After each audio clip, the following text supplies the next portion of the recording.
Welcome to episode 19 of the Courageous Coach podcast, the podcast where we pull back the curtain on what it really takes to be courageous with your clients, your business, and your life. I'm your host, Melissa Haigh, and in this episode, I'm joined by Amy Wilkinson. Some of you may remember Amy from season 1, and I invited her back for season 2 so that we could explore more about her business and how courage and vulnerability have shown up as she has built her business and created the Fearless Foodies movement. We chat about how niching has amplified Amy's voice and the journey of self-discovery and confidence that comes with it. The conversation also delves into marketing authentically, building trust, and finding the right support as a coach. We explore the courage required to navigate the challenges of running a business, the balance between comfort and courage, and the evolving nature of our goals. So, are you ready? Let's dive in. Welcome, everybody, to the Courageous Coach podcast. Thank you for being here today and watching or listening to us. And today I'm joined by the wonderful Amy Wilkinson. Welcome back, Amy. It's lovely to have you here again. And thank you for coming back. It's much appreciated. Thank you for asking. I feel very privileged to have been asked back. So many of you will know that Amy starred in my in the first episode of the podcast, first series, of the podcast. In fact, I think Amy was my very first episode that went out. So here we are back again. And the reason that I really wanted to kind of extend or continue the conversation with Amy is in that first episode, we spoke a lot about, you know, how you'd got to where you are, but also your coaching business and how that's kind of been shaped and shifted and changed, and the whole kind of Fearless Foodies movement, which, you know, is really fascinating to me. You found your groove, if you like. And so I really wanted to invite you back to talk about a bit more about building that coaching business. You know, what have been the challenges? Where has courage played a part? And maybe also sharing, you know, some of the things that have worked really well and maybe some of the things that haven't worked so well, because there will have been those too, right? Definitely. So not everyone will have listened to that first episode, maybe, Amy. Go listen to it if you haven't. Why not if you haven't? Absolutely. How rude. But yeah, do listen to the first episode of the first season to hear Amy's full story. But Amy, tell us a little bit of an introduction about you, and a little bit about that business, right? Let's talk about that. So Amy Wilkinson. Thank you for having me again. I founded a business coming up to 5 years ago. At the time, it was known as Amy Wilkinson Coaching Limited, because one of the things I had to do was put on my big girl pants and just get on with it. And I was doing the whole, I've got to come up with a name and a logo and a this, that, and the other. And I was like, no, just call it that. And then over time, and I'm sure we'll delve into this a little bit more, it evolved, and I very much niched in the area of the food industry. So in beginning of, I'm trying to think now, 2024, maybe it was 2023, who knows. I rebranded as Fearless Foodies, and Fearless Foodies is, I always struggle to, should be so much better at this like sales pitch bit, but it is a business that focuses on leadership, learning and development specific to the food industry. So by the food industry, I mean food manufacturing, retail, so the stuff that you see that ends up on the supermarket shelves. And the reason for that is because that is where all of my expertise are. That was my first career, working across lots and lots of different functions within that. And I saw that there was a need for training around what they would call soft skills. I hate the word soft skills, but those softer skills, the actual skills that you need to get the job done in certain areas of that industry, and almost the frustrations that I had for the last 20 years of why do we not teach people this stuff, actually coming along and helping people with that stuff. So the business very much evolved from being a one-to-one coaching business to me being asked to do more and more group workshops, team coaching, lots of different things. So it's evolved over time. So it's gone from being just me to me having a team of 10, 11 now, I think, associate coaches as well, that all have their own businesses, but that come and support me in various ways with one-to-one coaching and the training and everything, team coaching. And it's gone from strength to strength, and like sort of don't really know how, but maybe like you'll help me get to how it happened in this conversation. Yeah, absolutely. I do know how. I'm doing myself a disservice. Yeah, you are. You absolutely are. But we do that, don't we? How did I get here? Blimey, I turned around and I've kind of got a business, or and how did that happen? And it happened through lots of hard work and commitment and courage, and being vulnerable and putting yourself out there, right? Yeah, which is not easy. I'm really curious about this niching thing, right? Because I think this is something that, look, it's open to debate, to niche or not to niche. And I kind of sometimes come down on one side of the argument and sometimes come down on the other, usually just depending on how I feel about my niche, really.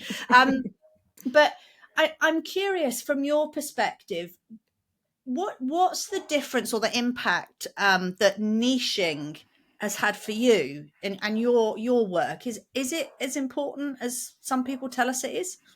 I think for me, it's been totally the key to my success, because, and I think it's a really interesting one. And I've talked to a lot of coaches and I had a lot of that debate. And I think particularly for me, as somebody who didn't come from a learning and development background or an HR background or have any of that kind of network, why were people going to trust me over somebody that had got that background in the coaching space, in the whatever space? And actually and I don't get me wrong, I resisted when I first started. I was never going to work in the food industry again. I was like, jack it all in, that's it. I don't want to hear about a flipping custard tart again in my life. But actually, over time, I realised that the coaching conversations I was having, I was able to get to the crux of things a lot quicker because I could understand, shared understanding, empathy, language, all of that sort of stuff. But I actually, so am I giving the best to my coaching clients, right down to a one-to-one level, that I think that has been helpful. But we all know a coach can coach anybody, but I do think it has helped. But actually the game changer in my business, and actually when I seen the exponential growth, was when I rebranded as Fearless Foodies and going all out. I am about the food industry. Is that is what I bring, is the expertise. I'm not just coming into your business saying, you can use this generic leadership model to do X, Y, and Z. I can make it applicable because I've been there and I've done the job, and I make it relatable and I talk that language, and I do that in the business, but I also do it, in the actual delivery, but I also do it in my marketing. And that has been the game changer for me. So I found the more I niched, the louder my voice got.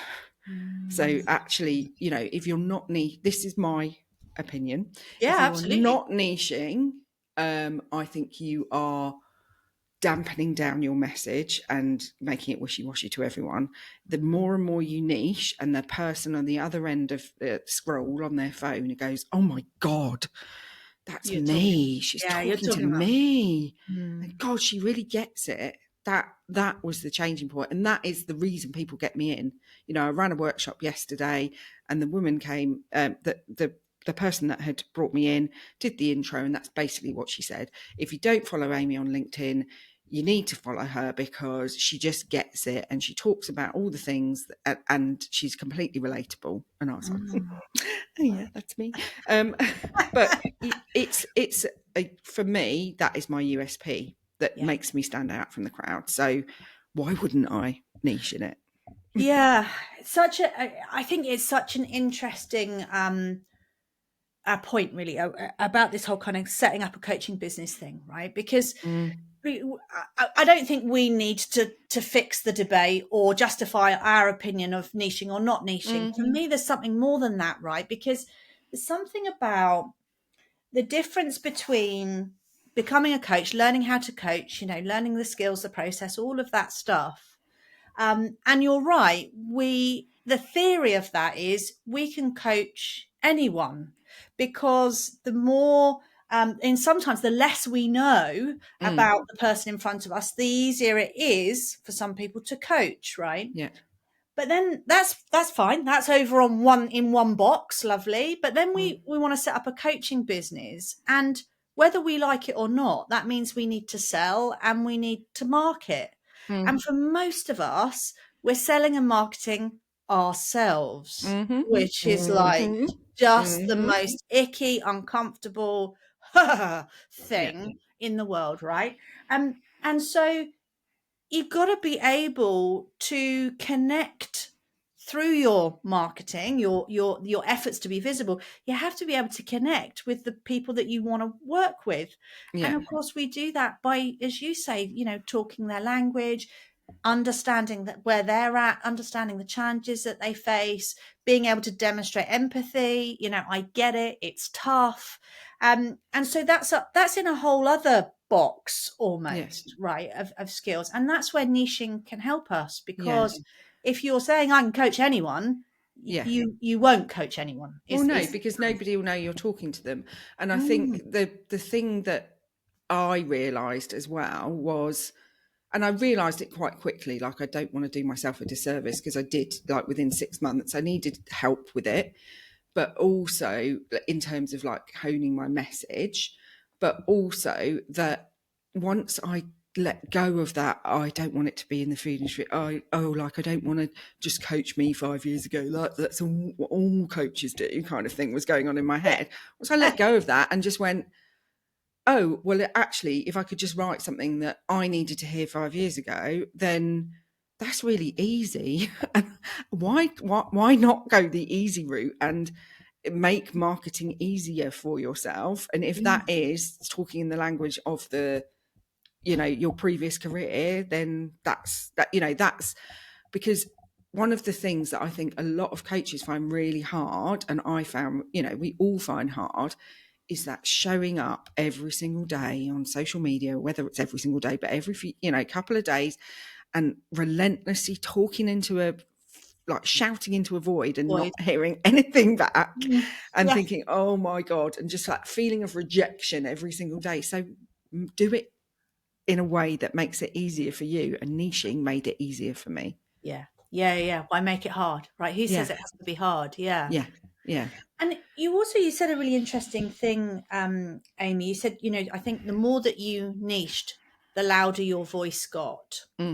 And I kind of immediately thought that that's about your potential clients, right? The people that you want to help. Your voice got louder for them. Yeah. But I also wonder about the more you niched, did your voice get louder or perhaps clearer to you? Yeah, I think you're right in that. And I think I'm now at a point in the business where, so I niched within the food industry, and then I properly niched down to product development teams, so people that come up with the new ideas for products.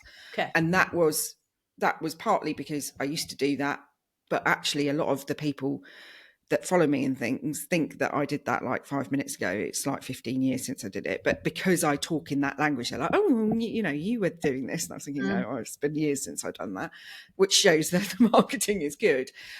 Was that I could see that the greatest need was in there. That I have got, I did do sales and marketing in my job. So I can see those opportunities, and I could see that the need was greatest there. I wanted to work with women, more women in product development, all of that. So I think that has really helped, because I just get niching down to the point of one individual person. So when I am writing a post, I'm usually thinking of a head of development, that's a similar age to me, all of those things. Like, it makes it so much easier to talk to that one person. So therefore it's just, it talks to that person more, but it makes it easier for me. And makes me clearer on what I want to say. But like I say, I'm now at a pivotal point where I would like to pivot that a little bit to, because I can see opportunities within other areas of the food industry. So, I mean, I'll come back on the next series and tell you how that goes, because I'm not really sure what I'm going to do about that. That's the other thing. That's such an important point, because I think sometimes the resistance around, I know that for me, my initial resistance around, doing anything around niching was that, I don't want to put myself in a box. I don't, I don't want to only do that, because I do all these other cool things too. I don't want to just do that. And realizing that, when you niche, that doesn't mean that niche is set in stone. No, right? it It's can not. move. Yeah. Exactly. It'll evolve, you'll pivot. Mine's completely pivoted, completely different niche that I focus on now in terms of building my business than I did, when I first started. So kind of letting go of, I've got to hold really tightly to this forever until the day that I either, retire or die. This is all I'm ever going to do. It's just not like that, right? No, and I think that's why people resist, because they think, because also I think, a lot of us have come out of corporate and we've been in these guidelines, and other people have been telling us what to do, and now we're like, no, I want to be able to do what I want to do when I want to do it. That's part of the reason for having your own business. But you can do that. It's just, if you try to do all of that at once and talk to everybody at once, nobody's going to hear you. So it's but it can also paralyze you as well. So actually just pick a niche and then give it a good go for a good amount of time, and let it evolve over time. Like mine is not exactly the same ideal client that I picked on day one. It has evolved partly because as I've got more confidence, so in my head that person's got more senior, because I feel like I'm worthy of coaching somebody more senior, so isn't that interesting? yeah. So as our confidence develops, and as we take those kind of small acts, make those small acts of courage, step into our courage a little bit, we build that confidence, and I think, oh, well, actually I could try this because nothing bad happened the first time. Let me try this now and see what happens. And gradually that kind of confidence grows, the more courageous that we are, right? And I think the other thing I was just thinking then as well, because I was thinking about this whole thing around, it needs to be easy. And when you're writing posts or articles or whatever, however you're doing your marketing, it needs to be easy. And it reminded me that my very first attempt at niching, that as you say, I landed on, and then I thought, right, I'm going to have a good go at this. But it felt really hard. It was really hard. It felt like treacle, and I resisted, and I didn't want to write, and I couldn't write, and I'd sit with a blank page, and I don't know, all of that. It was hard, really hard. And actually what I realized was that it wasn't the right niche for me. It didn't light me up. It wasn't where my passion was. So I think there's this balance, isn't there, always between, where is my expertise? Where's the need? These people have got to want to be coached and want to pay for coaching. I was going to say, and be willing to pay for it. Exactly. But also, what am I passionate about, and what do I care about, and what excites me? What are my values telling me about the kind of work I want to do? And it being hard was suddenly that little flag that said, maybe this isn't the right niche then, because it really shouldn't be this hard, Yeah, definitely. And I think that values thing, I think, is really important in this whole thinking about how you market your business as well. Because for me, I did my human design recently, which is, I've heard about this little bit. It's like astrology type thing, like whether you believe in it or not, it just opens up insights, doesn't it, when you read things and you're like, oh yeah, that's me. And I am a projector, and basically what that has reaffirmed for me is the way I market, which is I put content out there and I attract people in, but I do not go and hustle. I do not cold DM people. I am not a hard salesperson, and never have been. I used to work in sales, but I was never hard sales. I was always about long relationships. And actually, the other thing and it's all this self-awareness of yourself in your business. I've got my ADHD diagnosis a couple of years ago now, and learnt about rejection sensitivity dysphoria, which is basically, you know, you feel rejection on a visceral level. Yeah. So actually doing hard sales is not good for somebody that feels any of that. Absolutely So not. actually now for me, I don't see it as marketing. I see it as content creation. Yeah, nice. And then and getting my voice out there and saying what needs to be said, because I think a big part of it for me was leaving corporate and being able to call out the bullshit basically in a way that employed people can't. So I see that my ability, I don't see well, maybe I'm starting to allow myself to see myself as a little bit more like an influencer. I don't like the word, but you know, using my influence to affect change. That is how I see my marketing now. And then people choose to inbox me and say, can you come in and speak? Can you come and do this training and whatever? Because I just know that if I try to get too salesy, it just makes me sick in my mouth, but also just feel awful. And that's the other thing I've done. And, you know, people listening might be like, oh, well, I'm not in a financial situation to do that yet. But some of those more salesy posts do have to go out. People need to sort of know what the business is about and stuff. I outsource those now. You know, somebody else writes those posts for me and schedules them so that I don't have, like, I still approve them and it's still making sure it's my tone of voice and all of that. But I don't have that ickiness of, oh God, did anybody like that post? Well, it doesn't matter because I don't even really think about whether it's gone out or not. Yeah. Yeah. Look, we're talking about self-awareness there, right? You know, because of, you know, your level of self-awareness, you've done the work, you know yourself, you know what works for you, the language that will, you know, that will inspire you and the language that will not, you know, and all of that. And I think, again, when we think about kind of connection, you know, like genuine connection and people reading your posts and feeling connected to you, in order for that to happen, it has to feel like you. Yeah. Because I think, again, you can read it a mile off where, you know, or that it's kind of a bit of an awkward salesy post and you're kind of like, oh, okay, that person did not feel comfortable when they wrote that post, right? It sort of shines out of it. Or AI wrote it. Or AI wrote it, yeah. Well, yeah, for sure, absolutely. Yeah, that's one way of outsourcing, right? For sure. Yeah. And I would say that, because I think there can be a bit of snobbery about AI, but I actually think it can be really useful, because to get you over those blocks where you're like, I don't know what to say or how to say it, but it's just then making sure that you humanize it. Yeah, absolutely.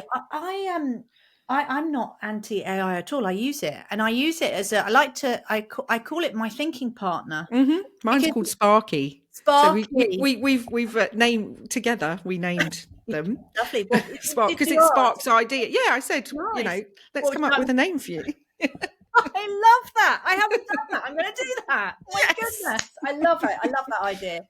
I mean, I say thank you, and that's perfect, and you're brilliant. You know, I couldn't do this without you. I'm like, I taught anyway. Let's not go down that route. But I do think there's something really interesting about how we approach it, because for me, I will quite often think, oh, I really want to put a post together about this and this, and I want to say something about this, and I don't know, it's a bit, you know, and so I chuck that into AI and say, well, what do you think? And then I go, I don't like that bit, and I would never use that language. That's a horrible, you know, like, just like when they use what's the word that I have a reaction like, it's a game changer, and I'm like, oh, and no. Rocket emojis, and furthermore, like, nobody says furthermore. No, absolutely. AI, get with the program. Yeah, so you still got to make it you, but I think as that thinking partner of, I really want to post something about this and I want to say something about that, but I can't quite get it out on the page, can be really helpful. Really helpful. Yeah. And so the other thing I'm curious about, because look, we're bombarded, coaches, right? Small business owners, we're bombarded with business mentors and, you know, come on my program and you'll get, you know, 6 figures by Christmas, or, you know, 6 figures a week, or all of that stuff, right? Yeah. And, but I also think that getting help and support when you need it, particularly around kind of the business side of things, is also important, because it's not something that's necessarily natural for us as coaches. Some of us, I know I'd never done anything like sales and marketing in the past, or certainly not from a small business perspective, as opposed to kind of a corporate organization. It's very different. And, I think it's very easy for us to, I find it, again, I'll make a generalization. I find it easy to separate out the ones that I feel are perhaps genuine or could be helpful, and the ones that frankly are going to, take huge amounts of money from me and make no money in my business. Making six figures by Christmas is, go away. I'm not buying into any of that. So I get that, but there's also something about how do you select the right people? How do you find the right people or the right organizations or whatever to support you with the business of building a business, right? And so, what's been your approach with kind of reaching out, outsourcing, you mentioned, but getting help, right? How do you do that? It is hard, because I think particularly early on in your business, when there's not a lot of cash coming in, you're thinking, God, I can't spend on this, that, and the other. Yeah. But actually, if I look back and if I think about, how I've been courageous at points in my business, it has been investing in things before I could really properly afford them. Like, I had a bit of a buffer because I had redundancy money. But I think, there's so much out there, isn't there? And I think, if I think right back, I spent a lot of time on Instagram. Instagram is not particularly a place to go and find yourself coaches and whatever. There's so much messaging out there, that hustle messaging, that is just too much. I think for me, it has to be somebody, or you need to feel that element of trust, in the same way that you wouldn't just, go and spend a load of money on anything without checking out, whether it was the right thing for you. I think there's anything that kind of tries to get you to pay money up front before you've had a conversation with somebody, or anything that sounds too good to be true, usually is too good to be true. So that whole six-figure thing, I had a sales and marketing background, but I still found it really hard to market myself. I understood the principles. So actually working out where is your gap in your knowledge. So my gap in my knowledge was not how to identify a client and this, that, and the other. Although, it was because I hadn't done it from a small business perspective. Like you say, it's not quite a cream cake that I'm selling in the same way as it used to be. But also, who are the people? We need cheerleaders. We need people that you are willing to open up to, that are going to help you, not just with how you do it, but with the mindset piece of showing up and actually doing the work. So that accountability thing. So for me, I joined the Coaching Revolution 6 months into my business, and I found that very helpful, in that I did already know what I was doing, but it was reiterating, and it gave me some accountability. I also met Donna, who you've had on the podcast, Donna Ward-Higgs, there as well, and we are now firm friends, and she does a lot of helping me with the strategy of the business. We have built up that trust over the last few years. So but along the way, I have made mistakes. I have had the odd coach here and there that I've, got sucked in by, and sat in the coaching sessions thinking, oh God, I'm actually quite good at this, because this person's really not very good at what they're doing, or, they're giving advice, or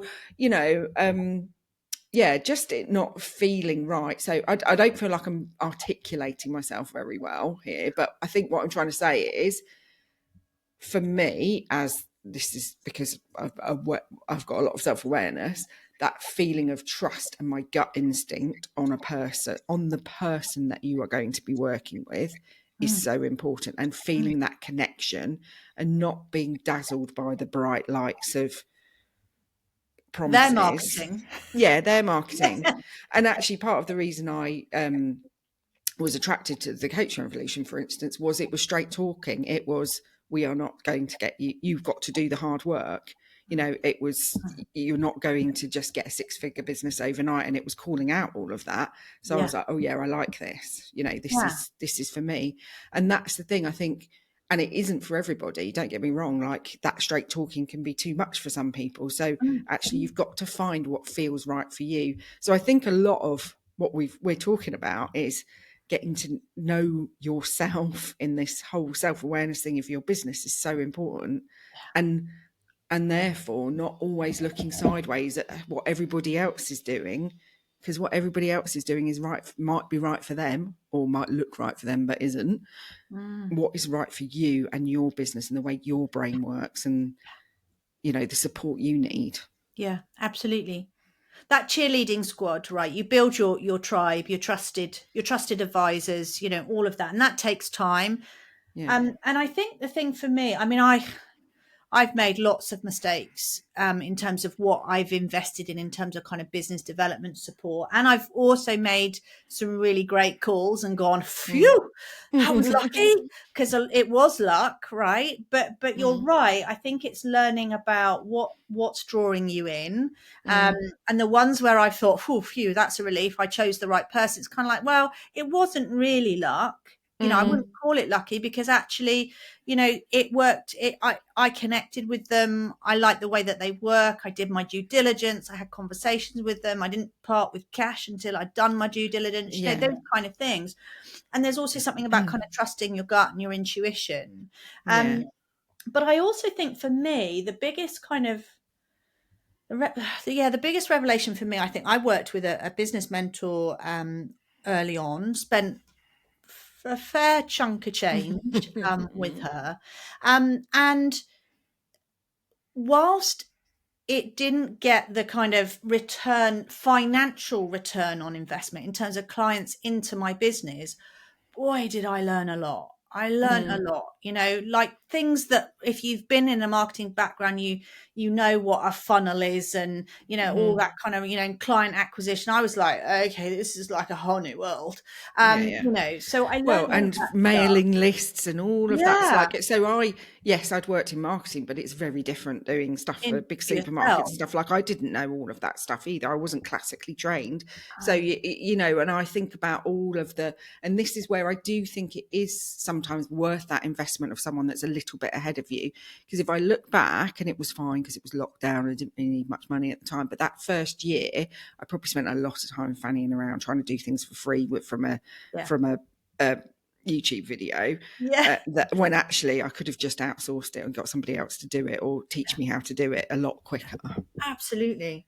And I think where I got to a point with this particular mentor where I was almost like it was literally a light bulb moment. It was, I did some work with her, and then I was like, actually, do you know what? The business that she thinks I should build is not the business I want. Now, there was nothing wrong with the business she thought I could or should build, right? It was a wonderful idea, but it wasn't the business I wanted. And you know what? I'm hugely grateful to her because I learnt that, right? I go, you know what? That's not the business I want. I want something different to that.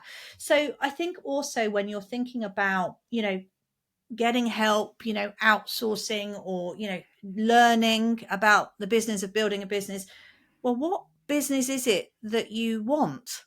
Do you know yet? Right? Do you know yet? And if you don't know, that's okay. But you may have to invest you're certainly going to have to invest some time and some thinking space, maybe even some money, finding out what is the business that you actually want. What's that you're trying to create for yourself and your family. And also that might change over time, because when I set up, I just wanted to be able to pay my mortgage, and that was it. Like, and I was almost like, I don't need to earn as much money as, like, because money's like as a coaches, we can't admit that we actually want to get paid for what we do. My goodness, you know, we're all heart-centered and all of that. No, I do want to get paid for what I do. But, you know, I wanted to keep it small. Because I would just, you know, it was, for me, it was about the freedom, the time freedom. You know, I'd had years of chronic illness. I wanted to be able to manage that better. That was what it was about. And then over time, and actually it was at your coaches gathering where I decided whether I was going to go big or go home, and I decided to go big and go home. Yeah. That changed over time. So it's actually having those check-ins with yourself and saying, is the business that, because I'm 5 years in now, it is a different business to what I thought I wanted, and that's okay. Yeah. But keep having those check-ins and actually having coaches, mentors, support to help you with that, particularly if you are somebody that has to talk this stuff out loud, which I do, has been really pivotal in that. So last year I had an ADHD coach, which, so that was all a new revelation for me. And actually that's helped me with acceptance of that I might want to run my business differently to other people because my brain is different to other people. And, that I can still earn the money that I want to earn and have the house that I want to have and not have to flog myself into the ground because, I've got all these beliefs from my corporate life that you have to work hard and, it's the only way to make money. So I think as a coach, you're constantly doing the work anyway, aren't you? But I think you have to do the work. The work is not just about you and your ability to be a good coach. It's to be a good business owner as well. Yeah, absolutely. And that's different. And trying to bring those two things together is as for me is kind of that's the journey, because they don't quite kind of fit together naturally. And for me, they're still in two different boxes, right? I run a business and I'm also a coach and a facilitator. And they're two different things, but trying to mold those together, right, so that it feels me. And that's so important, right? For me, when I talk about working with coaches, I'm like, I want you to have a coaching practice and a coaching business that feels like you, that feels like home, that doesn't feel like it's something that somebody told you should have. Yes. That I don't want anyone to have that. I don't want that in my life. So I'm like, you want a business that feels like you. It's so important. Yeah. I'm also I'm thinking kind of courage, right? I'm coming back to courage because boy, is it courageous. Do you need courage every day, not only to do the work of the coach, but to do the business stuff, right? And it is really all about taking courageous action. And one of the things that I really notice is people will say to me, and you may know because you're 5 years in, we're about the same sort of time frames into our business. One of the things that I notice people will say to me, and obviously largely because I talk about courage a lot, but they'll say, "Oh, Melissa, you're so courageous." Because I don't know, like when I started the podcast, oh my gosh, you're so courageous. And I'm like, I don't feel courageous. No, I feel terrified. I'm terrified all the blinking time, right? And I'm full of self-doubt and inner critic and all that. I don't feel courageous. And so I'm always really conscious that, other people can see the courage in me, but I don't necessarily see it myself. So I do try and work hard sometimes to really notice it and be, do you know what, that thing I just did was courageous, because I think otherwise it just passes us by and we forget. Well, and it is taking those moments, isn't it, to reflect on those things. And that's why I'm a big advocate for a to-do list, that whole, what are the things that you've achieved? And I was thinking about it yesterday, actually. I was running a workshop and I was talking about comfort zones and stretch zones and whatever. And I was talking about the first time I did a video on social media 5 years ago, 56 takes it took to do it. Right. Whereas now I'll just pick up my phone and do it. And actually something that was totally in my panic zone is now in my comfort zone. And that's how you build courage, isn't it? And I get asked though, you're the courageous coach, I'm the fearless foodie. So people make these assumptions because of the names of our businesses. But actually, people will say to me about, oh, well, you must have no fear then if it's Fearless Foodies. I'm like, oh no, the fearless means feel the fear and do it anyway. It's not, none of us are ever fearless. No. None of us are always feeling courageous. It's just that you feel the doubt and you do it anyway. Yeah, absolutely. Yeah. And it can be tiring, right? Can be like, do you know what I mean? Some days I'm like, I get and this is a term for an ageist, but I get a vulnerability hangover sometimes, right? Like just that whole kind of, I've spent some time in the fear and the doubt and the vulnerability and the scarcity and all of that. And I think I am I'm knackered. I'm done, right? It's a real proper hangover from it. And that's why I think it's important to recognize when we're being courageous, because alongside courage comes all of that other stuff. And Yeah. we've got to take care of ourselves when we're in those spaces of fear and doubt and scarcity and comparison, and all of that, right? Yeah. Definitely. And I mean, I was tempted. The question that popped into my head, Amy, was, what's the most courageous thing you've ever done in your business, do you think, in the last 5 years? And I was like, oh my goodness, that's a really rubbish question. I was doing a bit of a judgment on the question that popped into my head, because I'm like, do you know what? There must be loads. There's loads, right? There's loads of big stuff. There's loads of small stuff. There'll be stuff in the middle. But I'm wondering, so I might shift my question a little bit, because Okay. I'm wondering what's the most courageous action that you remember that's like a really clear memory for you in setting up your business and growing it as you have? I think actually this is really early on, and it probably was a pivotal part of me ending up niching as I did. So it was before it was Fearless Foodies, before I was niching in Fearless Foodies or anything. I was in a mastermind, we called it. It was 4 mums on a WhatsApp group. I love that. I love that. But it was a pandemic, and it was 4 small business owners locally. And one of them had a Facebook group and it was for parents of autistic children. But she asked me I told them the story. I didn't know this woman very well. I told her my burnout story, and she asked me to come and speak about burnout in the Facebook group. And I did it. And that was the point. That was the first time I'd spoken publicly, and it was to like 6 women in a tiny little Zoom room.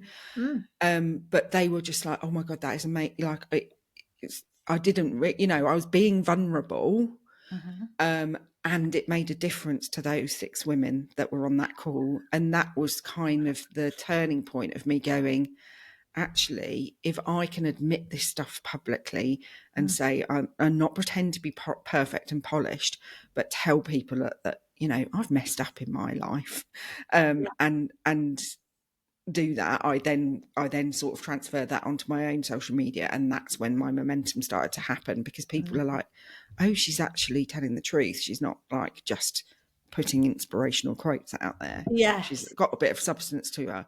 And then say probably 2 years later, I was stood on a stage at Asda head office in front of 300 people telling that same story.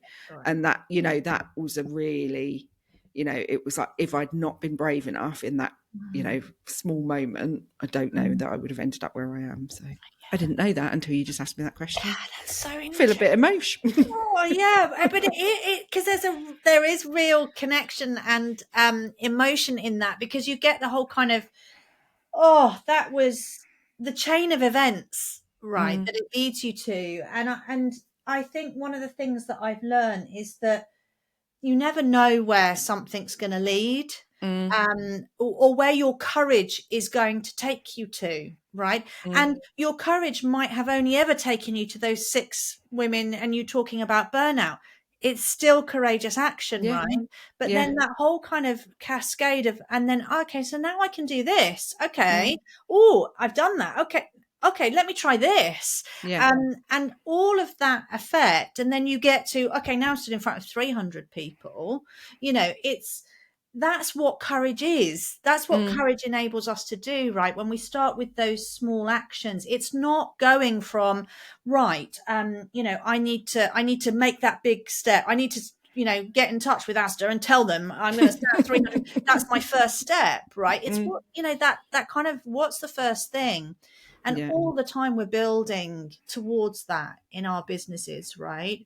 And I think there's something about also, just as easily that talk to those, 6 women, you might have thought, no, that's not what I know. That's not for me. Yeah. That's not for me. That's not really what I'm talking about.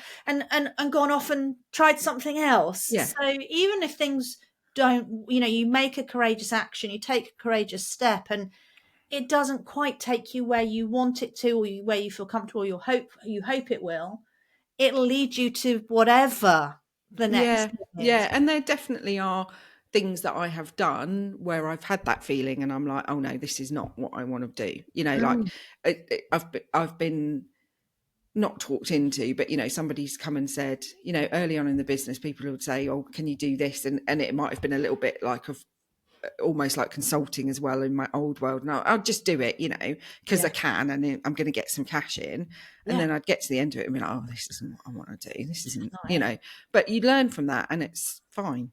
Like, yeah, absolutely. And I tell you the other thing that you reminded me of as well, because it's earlier on, you said something which I think was so important. I thought I'm going to make a mental note of that, because this, what I think you said and you recognize is that, you know, coaches who are listening to this won't necessarily be in the position yet where they're able to make choices and say no to things, you know, from a financial perspective, they may not be there yet. yeah. And I think that there's something for me about as well in the early stages. I lent on all of my skills, right? All of my past knowledge and skills. So doing things that, you know, I left employed world, I left my job because, and I don't know, I've shared this on the podcast before. I loved my employed life. I loved the company I worked for. I loved the people. And I don't mean, oh, I just loved it. No. I really loved it. It was a huge part of my life. And luckily I still get to do some work with them, which is a blessing for me. But there's something for me where I got to the point where I was like, I'm doing, you know, 60% of the work that I don't really want to do and 40% of the work that I love.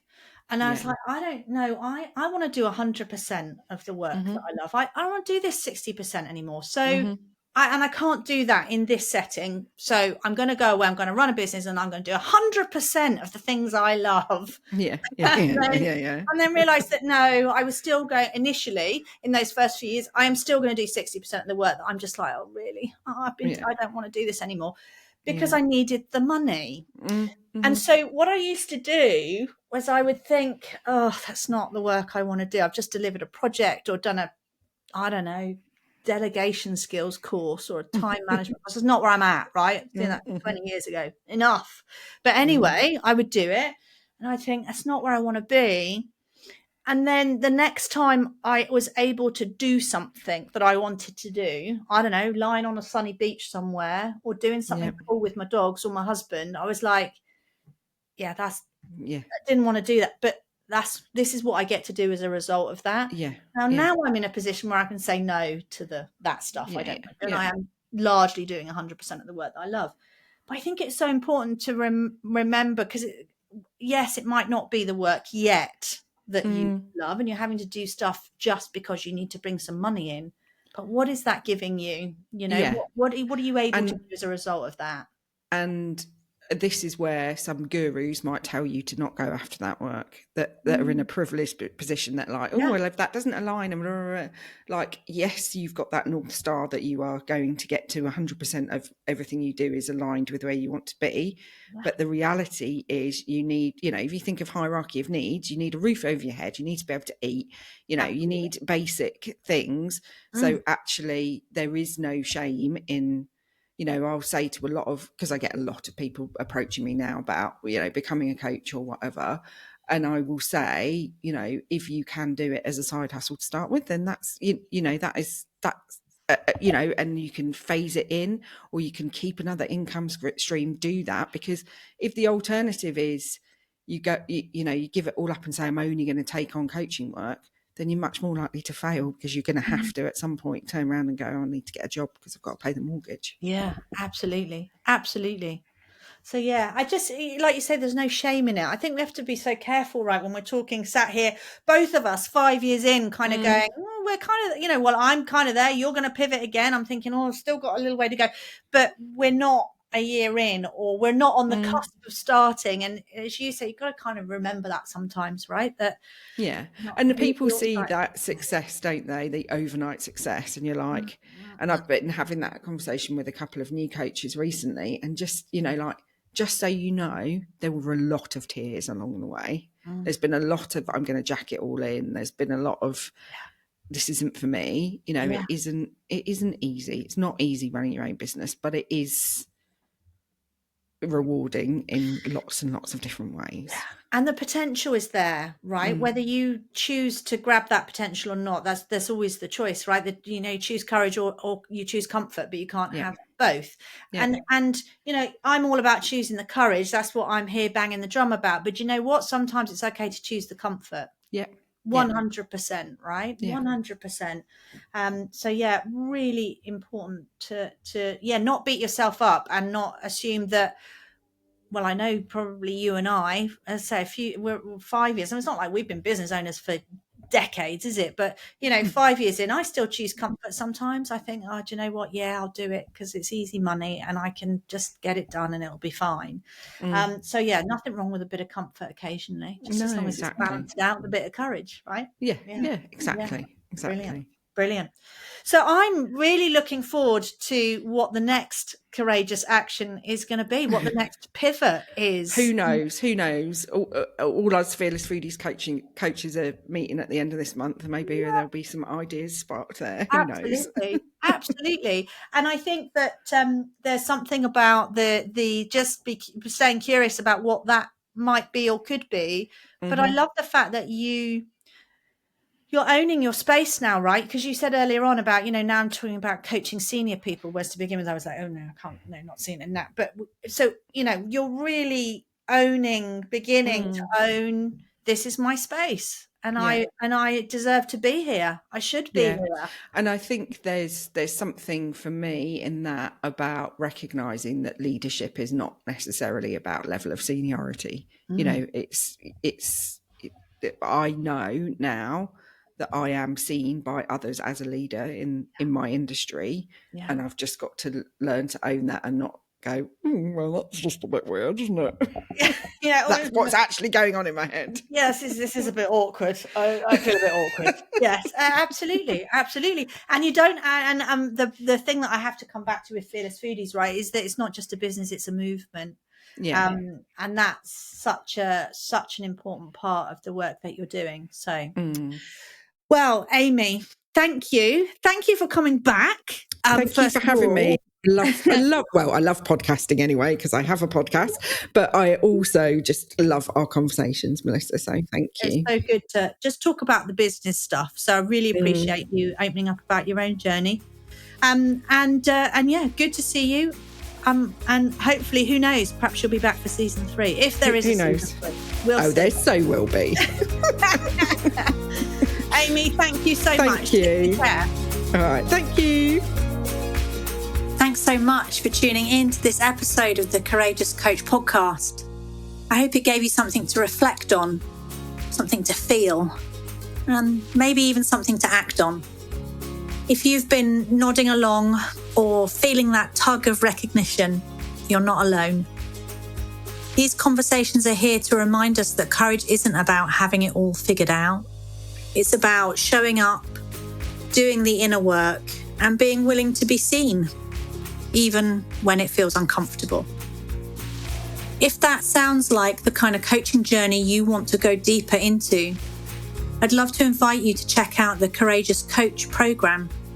It's designed especially for qualified coaches in the early years of building their independent practice. Those who want to coach with more courage, clarity, and humanity, and grow a business that truly reflects who they are. You'll find all the details over on my website, and I've popped the link in the show notes to make it easy for you. And if we're not already connected, come and find me on LinkedIn. Whether you've got questions about the program, want to share what's resonated for you in this episode, or you just fancy a chat. If you've enjoyed this episode, make sure to follow or subscribe to the podcast so you don't miss what's coming next. And if you know another coach who might need a little courage boost, pass it on. Courage is contagious, after all. Thanks again for listening. Until next time, stay curious, stay human, and keep choosing courage.